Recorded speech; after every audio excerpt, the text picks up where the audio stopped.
Right. And just to give another official welcome, hello, everybody, and welcome to our September webinar, which is for the culture, how we can lead rather than lag with culturally responsive and equitable evaluation, also known as CREE or CREE. I believe that's how it's pronounced.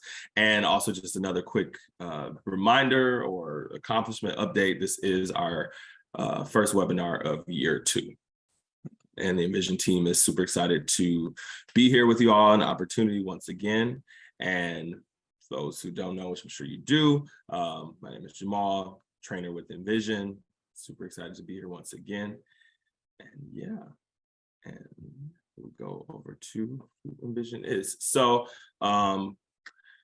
once again, you know, Envision, the Envision Equitable Healthy Communities CHW Training Center is composed of community health workers and community health worker allies who work together with financial and administrative support from the CDC to elevate the roles of CHWs in COVID response and recovery. Right. And all things Envision news, you can find on our Envision landing page, as well as opting into our listserv, and definitely continuing to check out AMP for TA requests and other updates, but definitely for job postings or all Envision news, definitely check out the Envision landing page, as well as opting into our listserv and checking out AMP. All right, and like every webinar, we do have some operating agreements, and we do once again recognize that much of today's webinar will be content delivery and focusing on evaluation, but we do have these operating agreements. So remembering just to stay on mute when you're not talking, remembering to use the chat box for questions, and you can write these questions throughout the webinar, and there will be time for a Q&A and time to ask questions at the end of the presentation. And remembering just to use this chat box to network and meet folks, as we are all around the country. And yeah, do what you need to do to take care of yourself. Also, if you are able, which I think that is happening in the chat and people are updating, if you are able to, in addition to adding your name, just adding what organization you are with in your name on Zoom, that would be great. And now the introductions are over. We are going to pass it over to WSEP to give their introduction, and this webinar is about to begin. So pass it to you all. Thanks, Jamal. Good afternoon, everyone. Welcome. So great to see so many colleagues on the line. I have the pleasure of introducing our WSEP team and kicking off today's session. My name is Alyssa Karen. I am part of the Washington State Evaluation Partnership, and WSEP for short. We call ourselves WSEP for short. We are one of the 2 national evaluators for the 2109 program, for the CCR program. So we're just going to give you a really brief introduction to who we are, and then introduce today's trainer, Dr. Bahby Banks, who's part of our WSEP group. Next slide, please. So WSEP is a partnership of several different agencies led by the Washington State Department of Health, and we have several key partners in our partnership. Our JSI, which is the organization I work for, helps to sort of coordinate all of the evaluation and training activities, and we have key partners, the CHW Common Indicators Project and Pillar Consulting. And again, Dr. Banks is from Pillar Consulting, and we have several colleagues on the line today from the Common Indicators Project. In fact, if you are part of the WSEP partnership and you would like to raise your hand, then those who are calling in for the training can see you. Raise your hand using the Zoom chat. They can see you. So we work, as I said, as one of the 2 national evaluators for the 2109 initiative. We work very closely with the CDC and with the Envision team and with the second, our fellow evaluator led out of Arizona State University. And we have several subgroups, and we're very privileged to have an active CHW council that advises us on much of our evaluation work. Next slide, please. So as I mentioned, the goal of our WSEP group and the other evaluation center is to conduct a national evaluation of the 2109 initiative using a participatory approach, really being authentic to the community's needs, and making sure to advance common measurement around how to describe the impact of CHW initiatives across the country. Next slide, please. Our goals are to collect high quality monitoring and evaluation data for this 2109 initiative, to really disseminate information about the impact of this particular initiative and community health worker programs overall on the COVID-19 response and other public health responses, to strengthen the CHW workforce and policies that promote CHW initiatives, and really describe, concretely what CHWs are uniquely able to contribute to public health. I'm going to pass it to my colleague, Darrell Fox, who's the co-principal investigator of our WSEP team, and he's going to talk a little bit further about our evaluation plans. Thank you so much, Alyssa, and I'm honored to be here today as a longtime CHW. I just want to talk about some of the things you can expect and that you have been receiving and that you will continue to receive from the WSEP team, and you've already heard a little bit more about us. And that is different evaluation questions and protocols, evaluation-related technical assistance, and we've just started our first evaluation committee of practice. There are sessions as soon as next week that'll be going on with that. We're working on different strategies around process and outcome measures. We've been working side by side with CDC and Arizona State University to design 5 special studies, and some of that will be unveiled very soon. Data collection tools, some reporting, as well as providing feedback to sites. So I thank all of you who've had conversations with our WSEP team members related to performance measures, et cetera. We'll also move into a dissemination mode soon, which will really help share some of the successes, lessons learned, and wonderful data that's coming from the CCR project. Next slide, please. Today, I'm going to introduce Dr. Banks, and then she's going to say a little bit about the rest that's on this slide, which is her agenda, and then she'll go into this fabulous presentation. So without further ado, I want to introduce to you Dr. Bahby Banks, who is the CEO of Pillar Consulting, which is a global program evaluation research firm that helps organizations assess the impact of their initiatives. In her role, Dr. Banks partners with grassroots, community-based, and nonprofit organizations to provide consultation on the development, implementation, evaluation, and dissemination of their efforts. A scholar activist committed to equity and inclusion, Dr. Banks actively engages leaders in strategic thought around health communications, community engagement, and advocacy. Banks' work has led to a career that has spanned the Americas, Africa, Europe, Australia, including contributions to the World Health Organization. She currently serves as adjunct assistant professor in public health leadership program at UNC Gilling School of Public Health, and continues to invest in the next generation of public leaders through mentorship, training, practical experience in their communities. In 2020, Dr. Banks launched Not a Host, and you'll see that link in the website, and in the chat. And it's a multimedia grassroots campaign designed to advance health literacy in the midst of COVID-19 pandemic. Dr. Banks has also been a partner on our WSEP team since the inception of the partnership, and you can learn more about her at her website, bahbybanks.com. So once again, without further ado, I present to you Dr. Bahby Banks. Thank you. I appreciate the enthusiasm. Darrell and the WSEP team know that I come with energy at all times, but thank you for that introduction.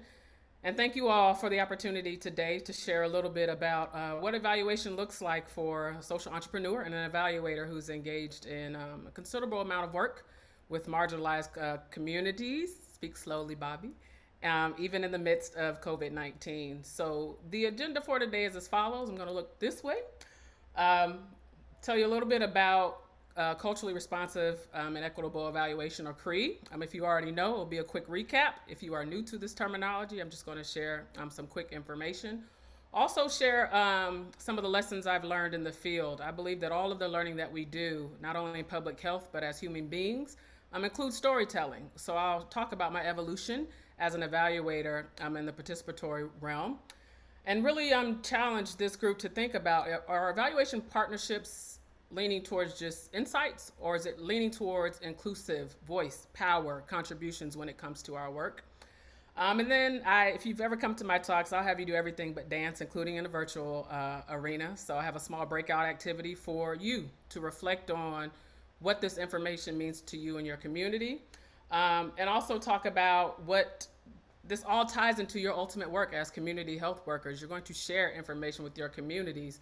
And so what does this look like? And then I will end with sharing Not a Host, an idea that I had in March of 2020, literally 2 little Facebook frames that have grown into an effort that has had regional, national, and now global recognition. So I'm excited to share a little bit of that with you. All for the people, by the people. And I am very formal and informal in my talks. I will definitely make sure to keep my eye on the chat window, but I also have my WSEP team and my Envision peers here to keep me on my toes and make sure that I'm answering any questions. So feel free to raise your hand. I can't hear you stomp your feet or anything like that, but I will make sure I'm keeping an eye on the chat. So the title of this presentation is, are we there yet? Are we leading or are we lagging when it comes to participatory evaluation, when we really think about cultural responsive and equitable evaluation? And so this presentation is not full of value statements, it's full of reflection. And so I really want to use this time as we are technical assistants and training partners on this effort to really think about this as a learning opportunity for everyone. So here we go. I always begin my talks with gratitude. I want to thank WSEP for the opportunity to join you on this effort, and also my new BFFs, my new friends and vision on the left coast. I'm excited to partner with you and to contribute and lend voice where you need me. And I thank you for the opportunity to train and talk to our community health workers here today. I'm also grateful for the season known as fall. I live in North Carolina, but I'm tired of the heat. This is my favorite season. It symbolizes change. It symbolizes reflection and turning over a new leaf in many ways. And so gratitude to the earth pivoting a little bit in a different way for the season known as fall. And finally, gratitude to the 100+ people in this room who are community health workers or who have invested in community health workers. I come from a long line of public health nurses whose work preceded all of the terms and the language that we have today. And so I want to extend gratitude to you for showing up and being the voice of your community. There are no words to capture how valuable you are in this work, and I'm glad to be a part of this effort. I also begin my talks with clarity. I want to make sure we're on the same flight, the same arrival, and the same destination. And so I do not want to assume that everyone understands or everyone knows or everyone cares to know what evaluation is. But I'm going to show a graphic that I thought was amazing on the next slide. But when we talk about culturally responsive and equitable evaluation, what do we mean? We throw around acronyms all the time, BMI, BFF, all of these terms. But what does this mean? What are we challenged or called to do as part of equitable evaluation? So it requires integration of DEI principles. It requires incorporation of cultural, social, historical influences that have gotten marginalized or oppressed populations where they are today. It includes inclusive and participatory evaluation practices, and I'll give you some real-world examples of what that looks like for my work and how I learned in several pivotal moments I had as part of my career. And let's talk about this power shift. Let's talk about how typical roles, responsibilities, voice, and power can be transferred, and to those people who I often say are closest to the pain or the problems that we investigate. And we're not doing this just to sell popcorn, as I said on one of my other webinars. We're doing this because we believe in equity. We believe that people have a right to wellness and health, exclusive of this pandemic. But in this pandemic, we need to make sure that the voices and the work is informed by the communities that we serve. And so we know that evaluation is not just one point in time. It's not just like, oh, we wait to the end, let's see if it worked. Evaluation starts at the very beginning when you have an idea, and it informs how you move, where you move, who you are moving with. It informs what your program, your effort, your campaign, your educational materials ultimately illustrate or say. It should lead decision making. Very few of the projects that I've worked on end how they started because of voice, because of the iterative process of evaluation and checking in to make sure that we're hearing and that we're doing what we said we would do. And ultimately, we need some policies to change so that equity is no longer an issue in our lifetime. And this is the work that we all are called to do. And so this is what we mean when we say CREE, or you hear CREE. Now, this is a graphic that I want to jump and share a little bit about, and then I'll talk a little bit about WSEP. And so my friends who know me know that I'm a foodie, and when I found this graphic, I thought it was the best thing since sliced bread because it really painted a clear picture of questions that should be asked along the spectrum of evaluation, not just at the end like, oh, did it work? But is this even the same problem? Are we talking about the same thing? So I invite you to just take a quick look at this graphic. I'll walk you through it. You can think about evaluation in 4 different ways. And so one is when you start at the beginning, you might have heard this called a needs assessment or formative evaluation. And on this picture, it's, is anyone even hungry? What ingredients do we need? We don't want any flat biscuits. The next question, after you have gotten these responses, are, well, did we choose the right recipe? And did we follow it correctly? You may have heard implementation in the evaluation world.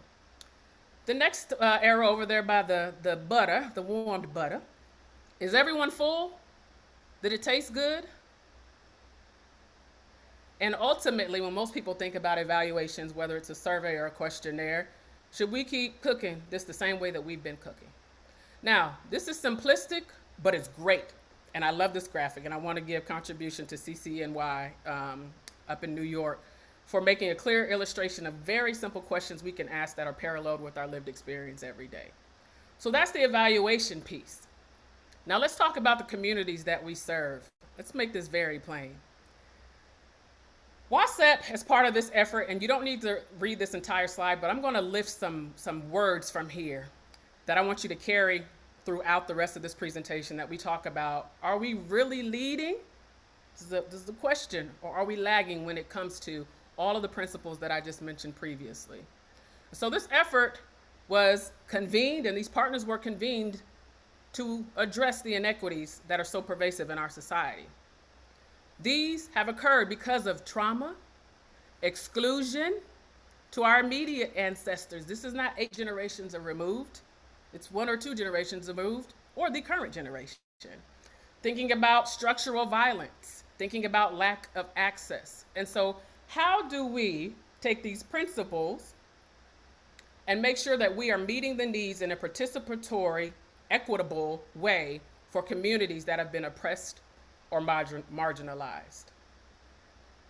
I'm going to share with you a lesson I learned in a pivotal moment for me as a lover of evaluation and someone who was in full pursuit of equity, and share what I learned as part of having seats at the table or not being seated at the table. I often tell my partners, you can get out of the driver's seat and hop on over into the passenger seat. Are there any questions before I move on? Okay. My computer's freezing a little bit.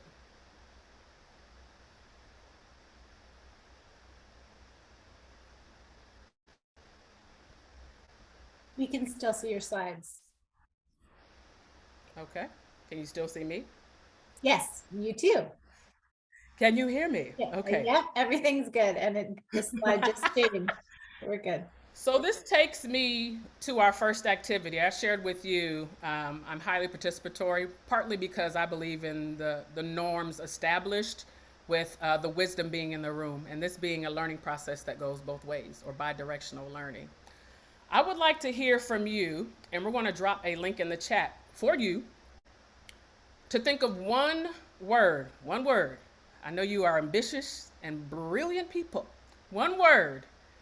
If you had to say, based on what I just shared on the previous slide and the populations that we are aligned to serve, what would you say your community values? We're putting a link in the chat. I want you to just click on that link. It should say poll everywhere, Bahby/782-453. Click on that link and you'll be directed to a separate website. And I want you to put in one word. And I'm doing this exercise as a visual representation of the weight that we have historically, and when I say we, this is like shared ownership, that we've kind of leaned into evidence and best practices, but also thinking about the lived experiences of people and what they really value and how this informs CREE. And so the link is in the chat. I'll give you a minute or two to populate that.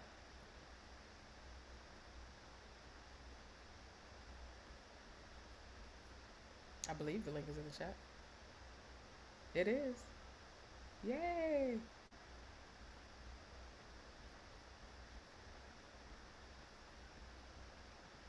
Okay. Wow. I'm going to share this with you. And if you are a Spanish speaker, please feel free. Habla español and falo portugués. I can also read that as well. So I'm sharing with you a word cloud. I love this tool and this activity. If you are familiar with the word cloud, the words that are identified or spoken the most appear the biggest. The words that are mentioned the least appear the smallest. And so I wanted to give this group of community health workers an opportunity to really think about, as part of our work, what our communities really, really value. And so if one or two people want to come off of mute, I would love to hear your general observations here.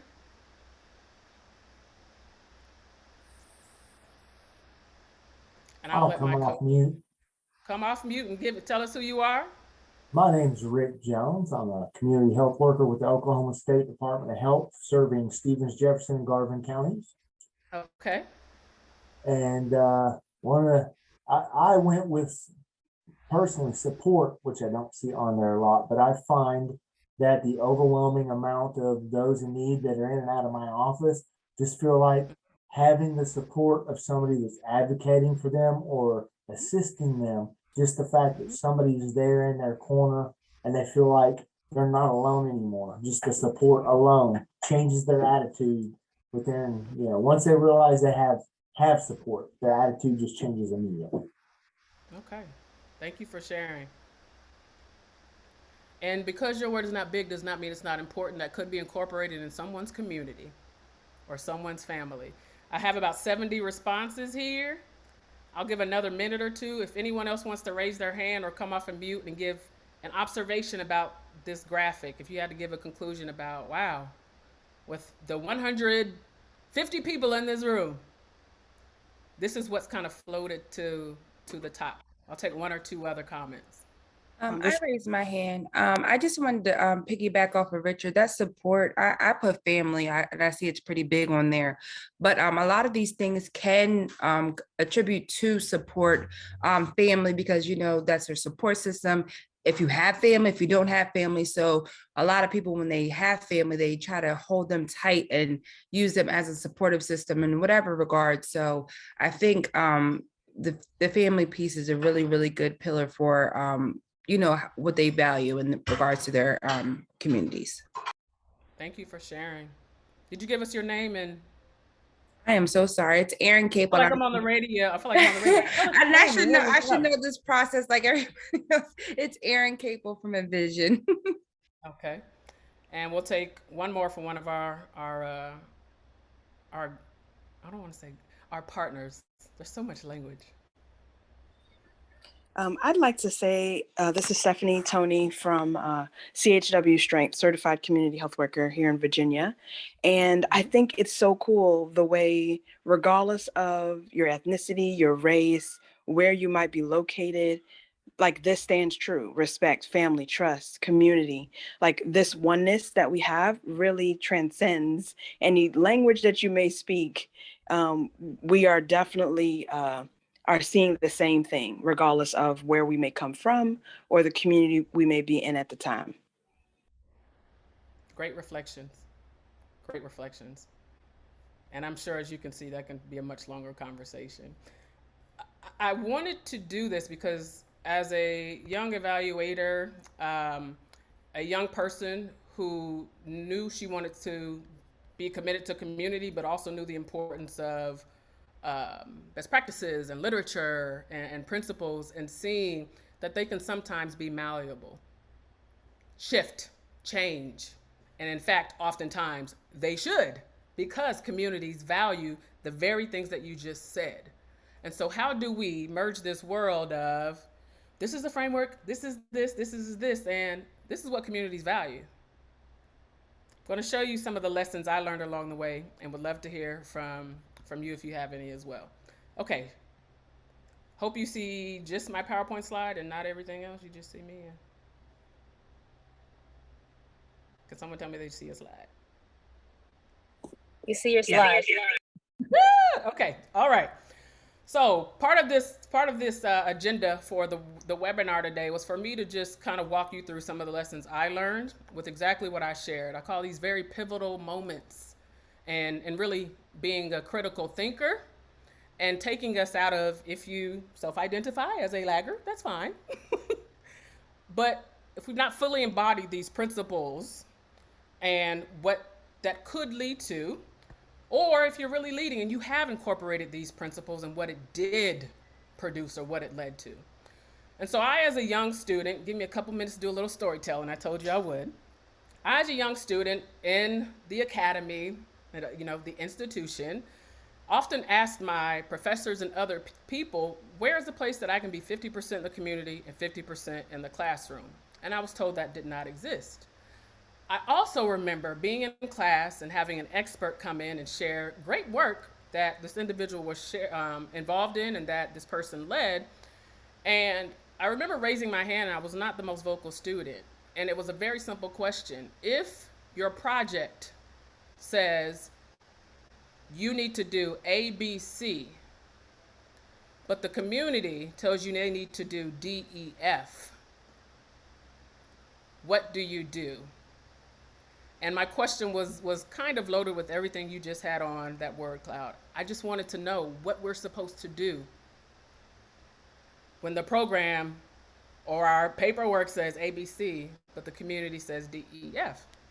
And this expert said, you have to do ABC. And that's the moment I knew that I needed to create my own social entrepreneurial world. And so I had an excellent opportunity to work with a mentor shortly after this course. And we worked in a community in the rural southeastern United States.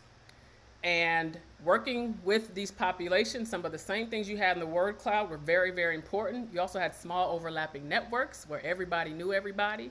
And we were working with a highly infectious disease in this area. And according, ABC said, if you want to inform this community about opportunities for research, clinical trials, participation in this, the way that evidence has shown us is by engaging them with someone in a clinical setting, a clinical coordinator, a research coordinator, a nurse. This is what has been shown to be effective in really increasing their knowledge and ultimately their decision to participate in these efforts. My mentor was amazing because she showed me DEF, and I saw this in real life. And I saw how it shaped and moved work well before all of the fancy terms that continue to emerge, as they should, as we learn. And so what we learned in this community was that's not going to work. You're in the rural southeastern United States. Back to the other slide that I showed, historical trauma, distrust, lack of access. And if you want to really embed your work and you want it to be meaningful, you have to reach out to the trusted people in the community. You need to educate the social worker, the pharmacist, the health educator, the person who transports them to and from their appointments, the physician assistant, and even peers.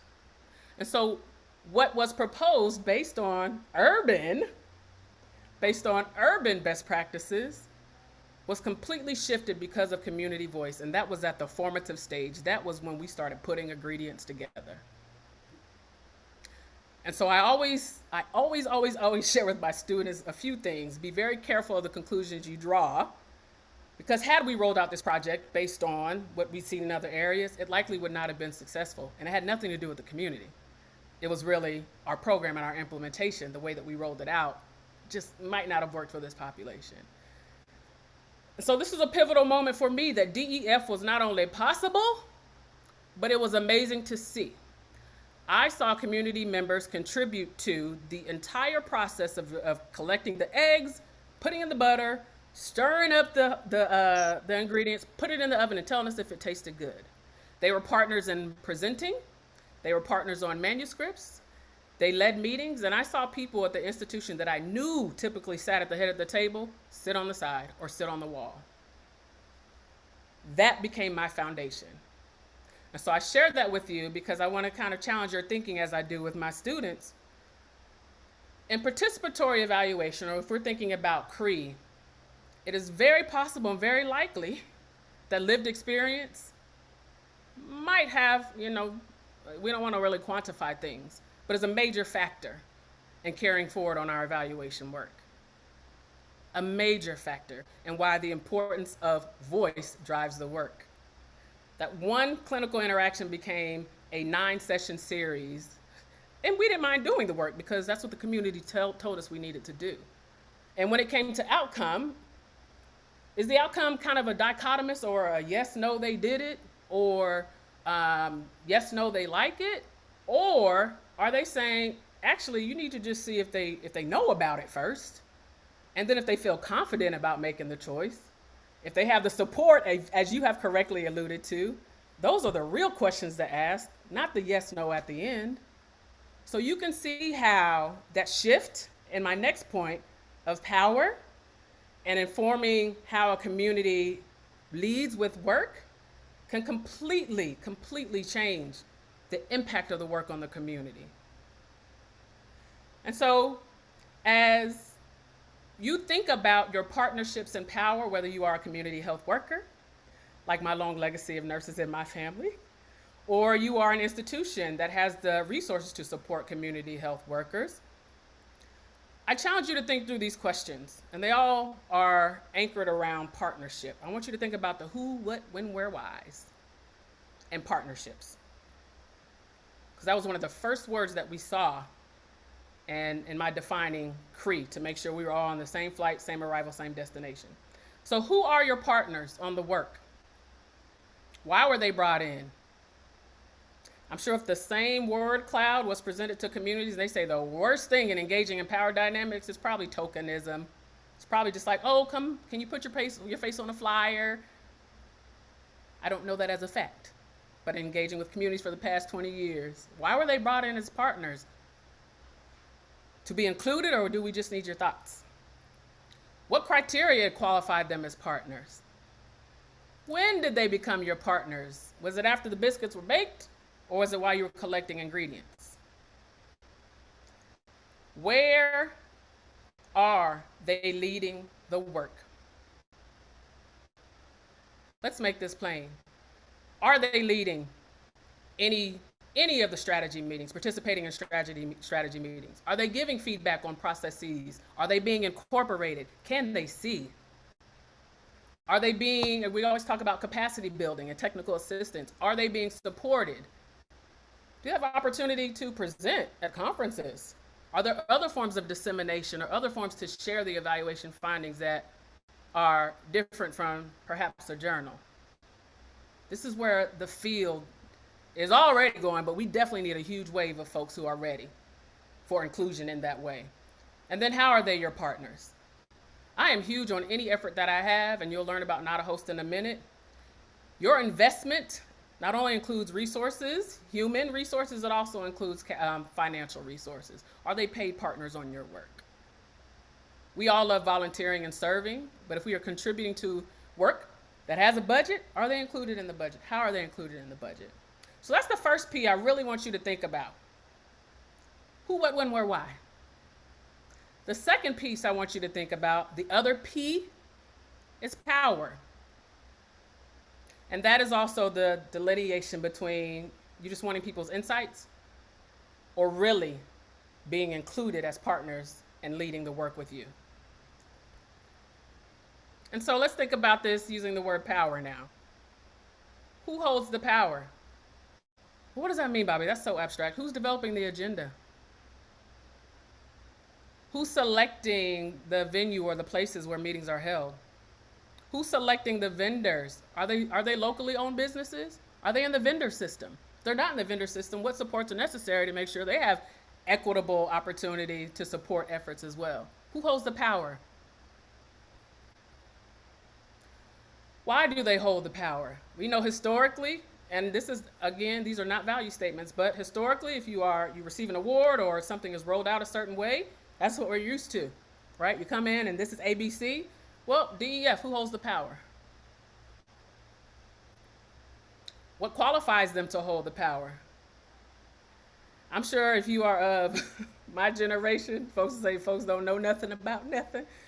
There are very educated people who are brilliant, and just the Googles and the Facebooks are seeing that now. Just the human connection, the common sense, and the lived experience is a qualification. It is. And they're starting to see this in the business world. We've seen this in public health forever, forever. When were they granted power? Again, eggs or at the very, very end? Where is this power seen in the work? This is even me as a consultant, as an entrepreneur. How are we sharing power and my trying to elevate communities? If I push myself back, how can they see, how can you see that this is shared power? These are not hypotheticals. Where? Show us, or as the young people say, show us receipts. And how is this power viewed, expressed, or integrated in the work?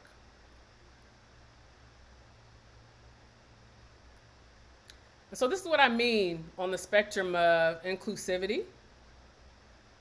And thanks for showing up. Here's your name or your badge. Really thinking about how your partners are integrated in the work. I'll pause here for any questions.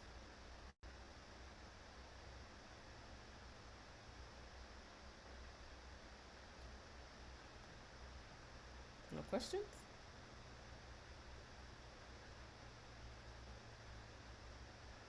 Okay. I should use my qualitative hat. What are your questions? What are your questions? Okay.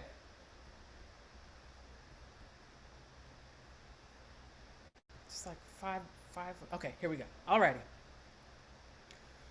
So I am now, as you saw my bio, an evaluator and a social entrepreneur. Much of my work is providing technical assistance and training, just like I'm doing today. I can go very rigorous with methodology. We can do the randomized control trials and everything else, all the way to qualitative inquiry, which is honestly just as rigorous, but according to the world. Our work is to support our partners, and the mission of my organization is based on those pivotal moments early in my career. Our mission at Pillar Consulting is to build capacity, to encourage innovation, DEF, and to foster change. So I'm going to show you an exemplar with a client of what participatory research, or CREE, looks like, and then I'm going to share more with you about Not a Host and invite you to ask your questions. I am watching time. Oh my goodness. So I worked with, and I'm happy to name them. I want to shout them out as much as possible. This is Comwell Health. It is a federally qualified health center in rural North Carolina. And I had the opportunity to work with this health clinic to really elevate and build their capacity with evaluation, and to also help them disseminate their work. This was an amazing project for me. And so I was brought in towards the stirring the ingredients slash baking the biscuits end of the spectrum.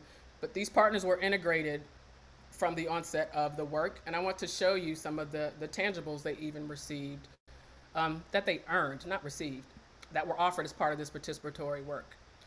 And so part of building the capacity for this partner was the health worker who was very, very close to the community, who could tell you where every person was.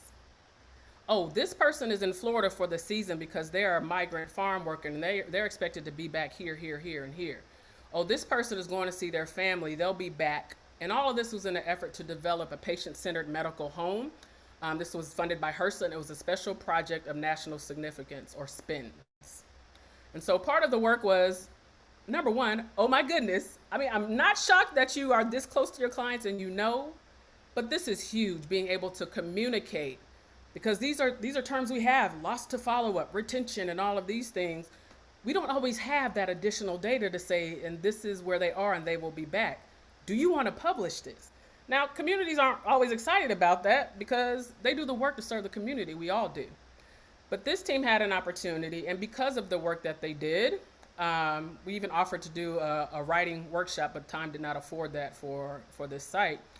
They were afforded opportunities to present at conferences around the world, including Washington, to really bring to light rural context for people who are HIV positive who needed those wraparound services for patient-centered medical homes. So because of that inclusion, that buy-in, that rapport, and us being able to support them in their existing work, they were featured on the Obama administration's website and highlighted as part of their administration for one of the partners who are implementing it in an amazing way. And to be a real partner on a multi-site effort, and to stand and hold your own with your patients was amazing for me to see. I knew it could happen. I know it does happen, but it was amazing to see this form of evaluation. They also were contributors to manuscripts. I love manuscripts. I don't want to do them all day, every day, because I love community, but they also had an opportunity to contribute to manuscripts with partners across the United States. It was a multi-site project with a data center in Boston. So they had capacity to say, hey, if you have research questions based on the people you see in clinic every day, and you need support on how to best analyze this, let us know what you need, building capacity, and we can help you think through how to best present this. And that became an opportunity for capacity building, and also to pass you the torch and let you do your work. This was amazing to me. This should be the gold standard, in my opinion. But want to show you in terms of dissemination as a form of evaluation when it comes to process, when it comes to outcome evaluation, how important contributions and elevation of partners in this way is not only practical and feasible, it's necessary. Any questions? I'm watching the chat.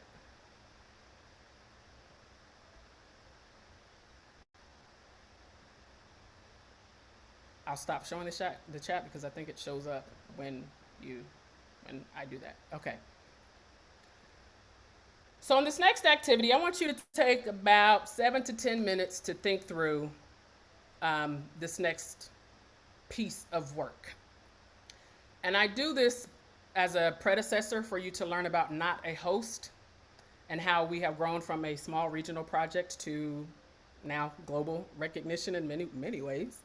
I want you to think about engagement with communities and messaging. As community health workers, we're messaging all the time. And so for the next activity, we're going to break you into small breakouts. I have directives here for you. And we do not have a formal, this is not like my graduate school course or undergrad course, and come back with notes. I want to do this to generate questions and dialogue based on all of the things that you've been made aware of or learned prior to this point. So power, partnership, lived experience, what the entire evaluation spectrum looks like. And I want you to think about some of the messages that our communities have heard. And I would love to hear your reflections on perception of those messaging, or perception of those messages, and any other, I don't want to lead too much, any other observations you have based on what you know communities value. Because this informs at the very beginning what types of eggs and butter we need to put in here, all the way to the end to where we finally bake our masterpiece. And so in a moment, you're going to see a prompt on the screen that the host is inviting you to this breakout room. If you'd like to join a breakout room, you click join, and then I have messages I'll show you on the next slide. If you would like to be in the multilingual room, because we also have our Latinx brothers and sisters here in the room, you can decline that invitation or hit later, and you can just stay in the main room and give reflection on some of the statements that I'm going to show you. I want to reiterate as much as I can, these are not value statements. These are community perceptions, ABC, DEF, community perceptions, and what your general reflections are based on that. So you have a prompt, hopefully right now, that's popped up, and it's asking you to join your designated room. Click join. And once you're in your room, let us know, or let your group know, because there'll be about 15 or 16 of you, your name, your organization, and your favorite fall or winter food. And then this is your one question, or your one topic. Folks are ready. I think we had 20 rooms. Is that still correct? We're down to 12 to get about 10 per room. Oh, we don't have to have, yeah, okay, well, that's fine. Okay. So we're doing 12? Okay. So we'll do 1 through 3. So let's just skip. I'll make an executive decision here. Get vaccinated. So groups 1 through 3, when you hit your 3, 6, 9, 12, yeah. Groups 1 through 3, your statement is vaccines save lives. That's actually factual. We have data. Yeah. Groups 4 through 6, we're in this together. Groups 7 through 9, roll up your sleeve, get your jab. And then groups 10 through 12, we're still in this race, or any reference to the term race. So again, 1 through 3, vaccines save lives. 4 through 6, we're in this together. 7 through 9, roll up your sleeve. And then 10 through 12, still on this race. We'll do a check-in about 3 minutes till close, and then we'll come back and wrap on up. All right, folks, I appreciate you giving us an hour out of your day. I know this could have been your lunch break or who knows what else. And for those who are still here for the last 30, this is well, all of it's exciting, but this is like the exciting part. This was a large group. What we really wanted to have your group discuss as part of engagement, as part of shared power, as part of voice, is also the lenses and perspectives through which people can see or hear or view messages. And so these are vaccines save lives. We have historical data, influenza and other diseases, that they have saved lives. We're in this together. We do need everyone to practice prevention measures to keep their peers straight. Roll up your sleeve. You do need to do that to get your vaccine. And still in this race, some people refer to this as a race. So I would love to hear 1 or 2 brief thoughts, maybe around 30 seconds for each of the statements. This is not by any means a report out that you have to share all of the things, but thinking about lens or perspective on someone just getting a glimpse of the statement. Does someone want to share from one of the groups, vaccines save lives? Your general impressions or thoughts, and thinking about the lens through which particularly marginalized or oppressed populations live. Can I talk for group 1? You can, it's a free world. Hi, this is Christina. And I work as an internal evaluator for San Antonio Metro Health. So we suggested, let's talk about vaccines as an indirect message and invitation for a conversation with the population, because there are a lot of issues, including trust issues. And so when we ask people to come and talk to us, we are listening to them, because people like to be heard and like to be seen. And when we're having this conversation, we can deliver the message organically. It doesn't have to be like instruction or like just get vaccinated, but then let's talk about it. Let's hear your concerns, your issues with getting vaccinated, and then let us share our information, and maybe you'll be convinced to get vaccinated, and you'll be more promoting for it, not just for you, but for your community as well. Mm-hmm. So it sounds like what I heard is this is an accurate statement if we look at data or trends, but the way to really engage and give voice is let's talk about this. Yes. Is that okay? Awesome. Thank you. Does one other person want to share? Thank you so much. I think Christina summed it up well, very well for our group. All right. On to the next one. Stay on time. We're in this together. I was in the group that discussed this. Some good thoughts and reflections around this. We're in this together. Does anyone want to share?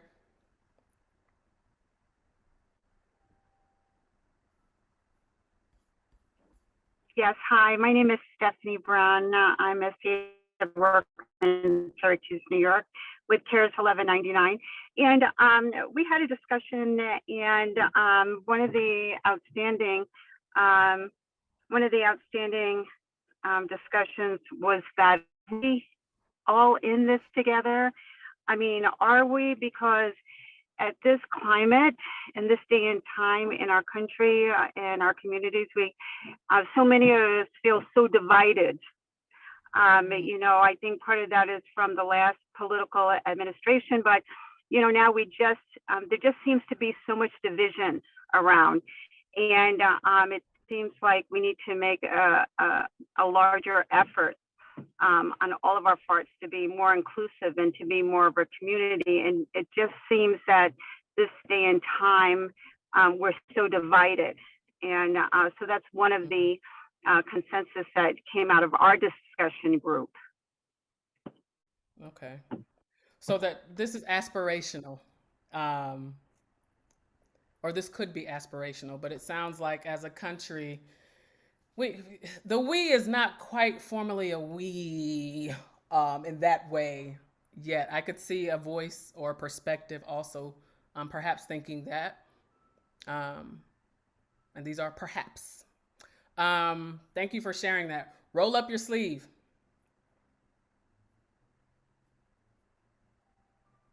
Does anyone want to share on that one? And we'll actually wrap up there. If folks have other comments, you can put them in the chat. Roll up your sleeve. Does anyone want to give feedback on that?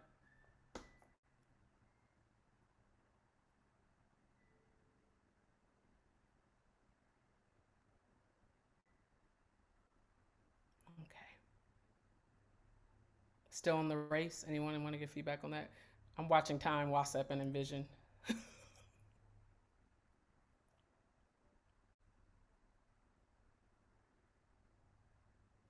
Okay. I am a qualitative researcher, so I do give space and time.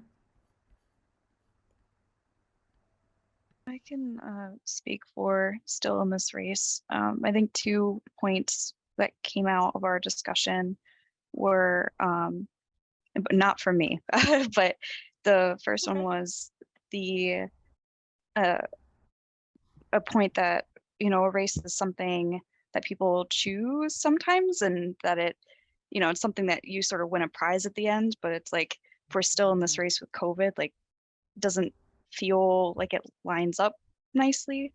And then another point that was made that was, I thought was insightful, was that it's a kind of a competition. It's not, you know, when we think about COVID and the stress, like framing it as a race makes it feel like we're competing with each other. And it's, we thought it was sort of the opposite of, you know, the unifying, we're in this together, like we should be more unified. So those were 2 things that came up in our discussion.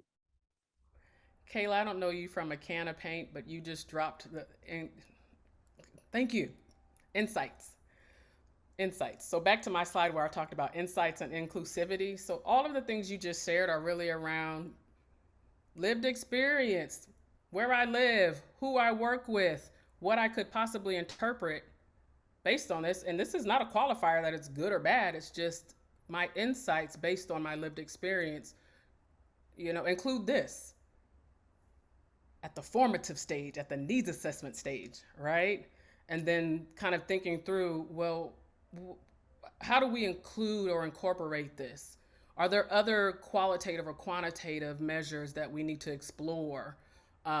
So this is not this is good, this is bad. This is really going right back to the insights and voices from communities and what inclusion of that could lead to ultimately. And so this is an exercise to really bring those two together. So now the drum roll, what you hopefully have been waiting for, is not a host or nah. If you are of my community and my demographic, I'm a Black woman from the United States of America whose father's from Birmingham and whose mother's from Miami. We say nah all of the time. Hey, do you mind if I come by your house really quickly? Nah, I'm good. I'm okay. Stay where you are. And so I was intentional about that, being a biology major and also someone who studied health behavior, on really anchoring people back to the fundamentals of risk and informed decision making. Those are our goals with this campaign. Understand your risk, or as I say to my young people, what you got. What are you working with? Do you have COVID or do you not? And then informed decision making. Given that, are you about to go to the party with 50 people in a 20 square foot apartment, or are you going to your aunt's house? And so really elevating risk and informed decision making and giving autonomy and freedom of choice and power to people as it relates to COVID-19 prevention. And so we have worked with all the images you see on the left, as well as the intro slide. Those are personalized Facebook frames that we rolled out as a concept. And I'll just show you very briefly how this campaign, which started literally with 2 little Facebook frames, have grown into, you'll see, I'll say a global phenomenon. And I'll talk through exactly going back to that example of evaluation at each stage and how we've navigated this work. I want to acknowledge my partners who have elevated this work and made sure that it is lifted to the top for our communities. It's very intentional with the term host. If you are of a scientific background, viruses cannot live out in the world by themselves. They need a host. They need your body. They need a ticking heart. They need to take over your cells, insert their machinery, and the 2 things they do is keep on copying and they mutate. They've done that well before we got here. They've always done that, and they will do that when we leave. And then hosting in a social sense, same example I just gave. You can't have 500 people in your house right now. And so I'll walk you through this process as I share our story and let you know where we are right now working with youth. And hopefully you will be so excited by December 2022 or January 2023 to see this entire thread and what it looked like for marginalized communities, anchoring on risk and informed decision making.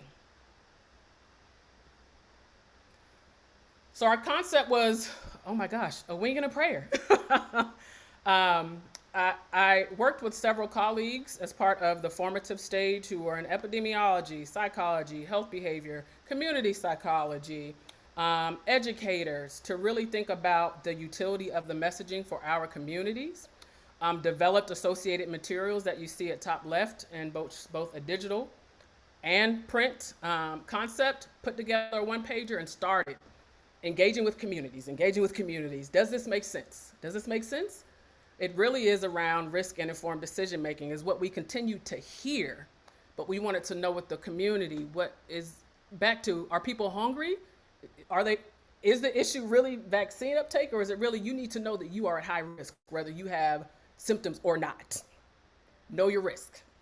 And so we had an opportunity to launch this concept last November 2020. It's the weekend of Thanksgiving, Black Friday, Cyber Monday. No celebrities, no friends, no an organic launch. And we hit 100,000 people without any marketing or support. And I'll put the chat so you can watch that video. From there, we started to really gain traction with communities. Can you please come present? Can you please come present? And there's no one that we have explained not a host or nah to who does not get it within 30 seconds. Oh, you mean I can have the virus and not have symptoms? So my body, yes, that's yes. When they say asymptomatic, that is what they mean. We also got support in thinking about them. So someone said, let's talk about the vaccine. We kicked off a campaign with support from United Way, Blue Cross Blue Shield Foundation, and several others called Drop-in Hours. So we are bringing the experts to you. Come on in. Come on in. We're going to talk about what's going on in the pandemic. And as you see in the middle of this slide, it says parallelogram. Our promotion anchored on exactly what we saw was going on in the community to this day.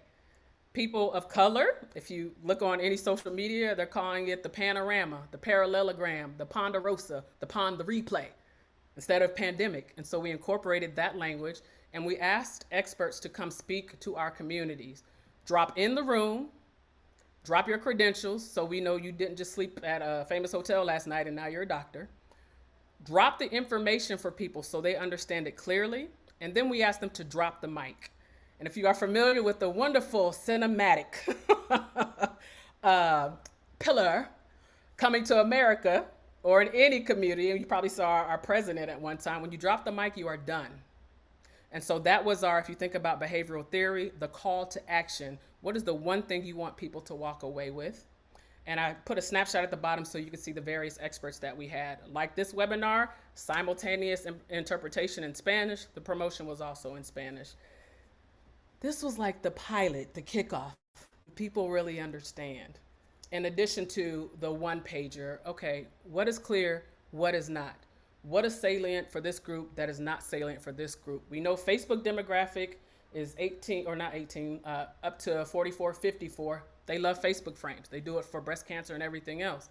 For young people, they think we're ancient. So where do we need to meet them? So this was the concept in the launch of Not a Host. The timeline that I just walked through here shows our evolution and our growth into an international phenomenon. So I shared with you Wing and a Prayer, volunteer work with my partners based on what the discussions we had from March until November. Do people understand this? Okay, we have support, bring them in the room. We had an opportunity to compete in a national accelerator with American Heart. And then the young people came knocking. The young people said, can you come share with us what's happening in this pandemic, but it cannot be go get the vaccine. I said, oh, we're on the same page. But I can explain to you why they are of value and why it will lower your risk and it will get us out of this pandemic. But I understand exactly what you're saying. I understand exactly why you're saying it. And I'm going to show you a production based on youth voice and anchoring on risk and informed decision-making as it relates to asymptomatic transmission. So up to this point, you've heard Dr. Bahby Banks. Now you will see Dorothy's Child in her full glory playing with young people. So I invite you to, for the next 2 or 2.5 minutes, to see how we engage with young people. They made this decision in 1 week to fly us out there and do this work. I said, if public health can make things happen in a week, oh my goodness, it is possible. And so this is me engaging with young people in Los Angeles to reinforce asymptomatic transmission as a risk factor to inform their decision making.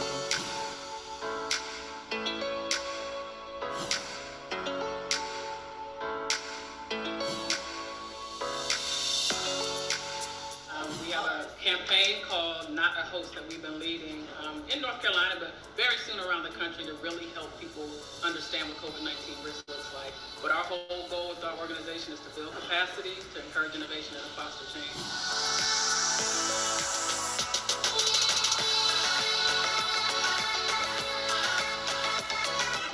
Curious to know, can you tell us what asymptomatic means?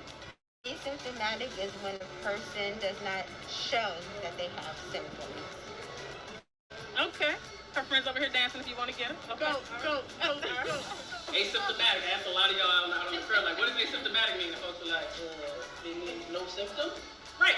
So you can walk around with COVID or coronavirus in your body and have no symptoms and can be floating around giving it to other people. You know how dangerous that is? And you about to go to your auntie house?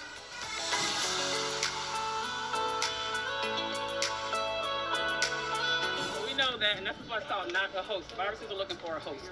The way that coronavirus gets in our bodies are through our nose and our mouth, which is why we all have these on. So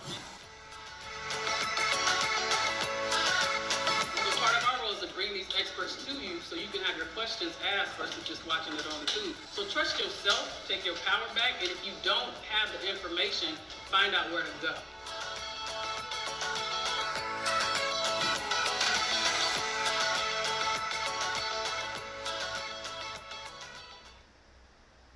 back to that word cloud. Trust, community. Young people wanted someone to come in there and hear them and to give them the information and help them understand also, well, back to that, we're in this together. Why are people all of a sudden interested when our communities have been so bad before? What's the promise when we get out of this pandemic? These are the questions young people are asking. They're very, very bright. Very, very bright. And so these are all the little engine that could. This is Bobby's dreams and mobilizing with partners and tons of meetings and tons and tons and tons of meetings. And we now have an opportunity at this moment in time to engage young people. If you have seen me on any webinars, and this is not meant in any sort of vain way, we need to engage our young people. They are on Instagram and TikTok leading challenges every 2 seconds with us, with our bad knees and ankles. Let's prepare them with information so that they can share it their way. So I have an opportunity now launching a pilot in Durham and Charlotte, North Carolina, engaging them in a virtual curriculum that I have worked with the American Heart Association with historically Black institutions, high schools, and middle schools across the southeastern US and Puerto Rico. Moment in time.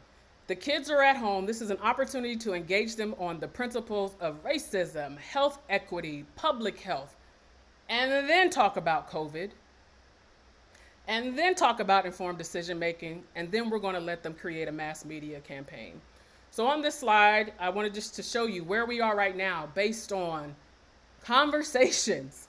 We don't have a multi-giga-million industry, but we have community and we have power in that way to say, what do you understand or what don't you understand?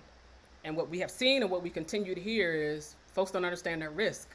They can get COVID and get it again and get it again and have long COVID or maybe not have symptoms instead. Yes, all of the situations. And so our young people have been primed on a 5-session curriculum that they just finished last week. Our partners in Charlotte and in Durham have been amazing in mobilizing 20 youth in each city and saying, this is an opportunity for you to use your voice. So often we old folks just kind of, you're in school, you're out of school, put on your mask, take off your mask, you're in school, don't. Listen, your message your way, and we're gonna hold steady to this risk and informed decision making. And these kids blew us away. We will likely present, I don't need to publish in peer-reviewed journals, but we will present that 100% of these kids completed it in Charlotte, that 98% of the kids completed it in Durham, that their reflections on every exercise superseded anything that we ever thought. And we're now mobilizing community partners in media, digital, radio, TV to say that these kids are ready. Let's talk about what the next of 2022 will look like. So we are in the midst right now of participatory evaluation, including allowing our young people to serve on our evaluation team. How many sessions did people attend? How many people did your campaign impact? And so we're continuing to involve the young people. What do you want in your swag bag? Old people love t-shirts, but do you want to have an in-person celebration? What do you want to do? We can see on paper what ambassadors are supposed to do, post 3 times a day and wear your t-shirt. What do you want to do? And so I would like to end on this work that we are so excited about. I believe that these young people are the ones we have been waiting for. And I thank WSEP, and I thank John Snow, and I thank Envision for the opportunity to work with them and to share not only conceptually or on paper what CREE could and should be, but that in the real world that ABC can become DEF. I have seen it. And that in the real world, we can support our partners in development, implementation, evaluation, dissemination. It is possible. I have seen it. I have done it. And in the midst of this COVID-19 pandemic, that there are still opportunities for people to have different perspectives, different lenses, different lived experiences. And I know as people who are evaluators, we're so prompted and primed to say, I went to the literature. Let's go to living beings first. Let's go to the people. Let's go to the people and really think about how to integrate them in the work. I thank you for all of the work that you do. I don't know who you are and where you live and what you do, but I know you're a community health worker and you have put your community before self. And I thank you for the opportunity to share, and I'll leave the floor open for questions.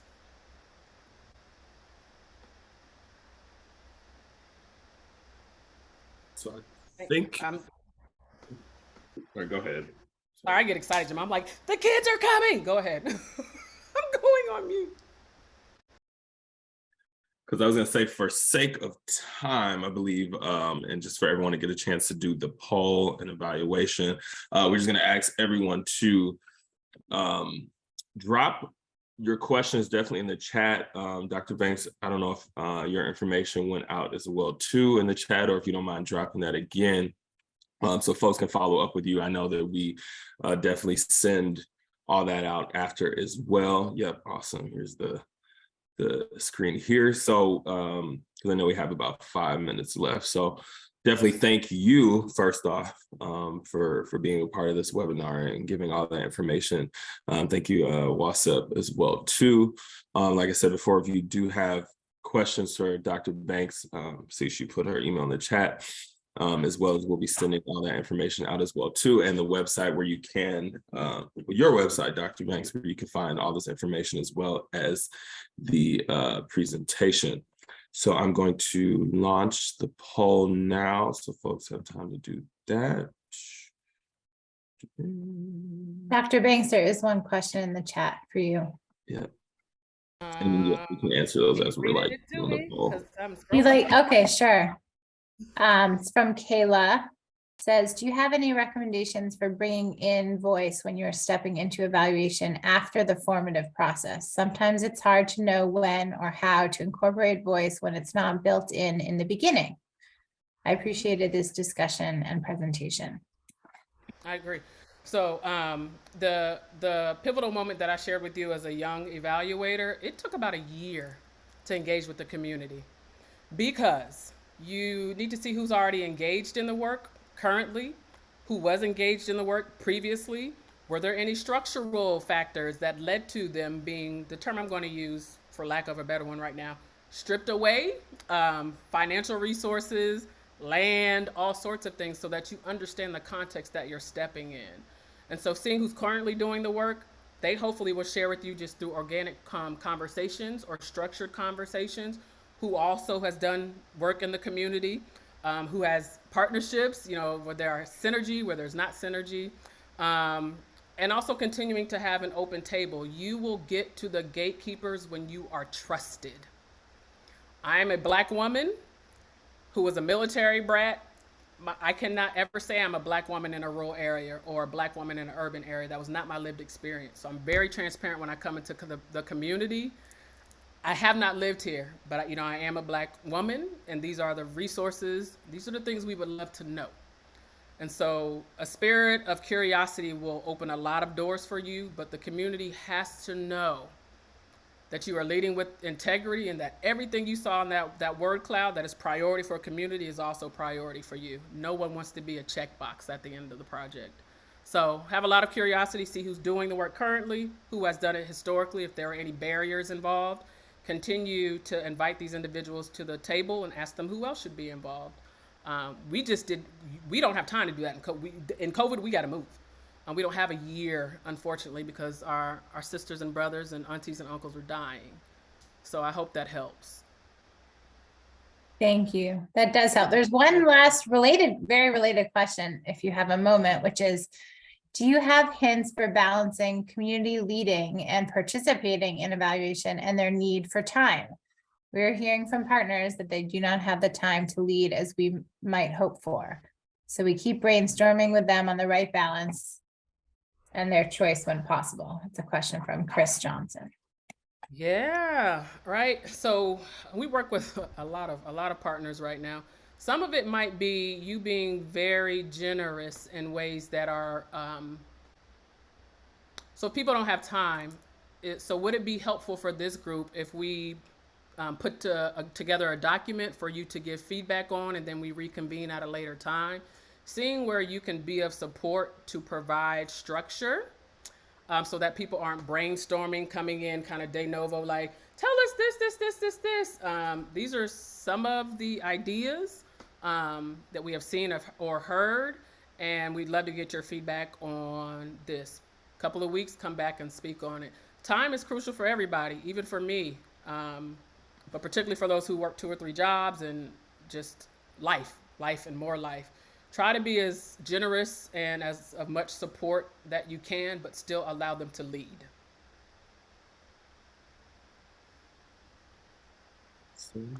Especially with evaluation, we have a million frameworks, and so this is what we typically look at in evaluation. We want to see, if there are 10 workshops, did all 10 happen, or did 9 happen, and how many people came? Just genuine human conversations. And is this something that would apply to this project, or you would be interested in? Thank you for that, Dr. Banks. I know we're right at 2:00. The poll is still going, but we're probably going to end that soon. Also, just another quick reminder, know in the chat that our October webinar is on CHW COVID conversations and continue those conversations and answering all the confusing myths, et cetera, that is happening in our communities that CHWs are serving, and remembering to register for that if you haven't in advance, and that email will be going out after this, as well as everything from today. So. Did I thank you, Jamal? Thank you, Jamal. I have a question. I have a question. This is Dad from Syracuse, New York. Are we going to have a presentation notes after this, or no?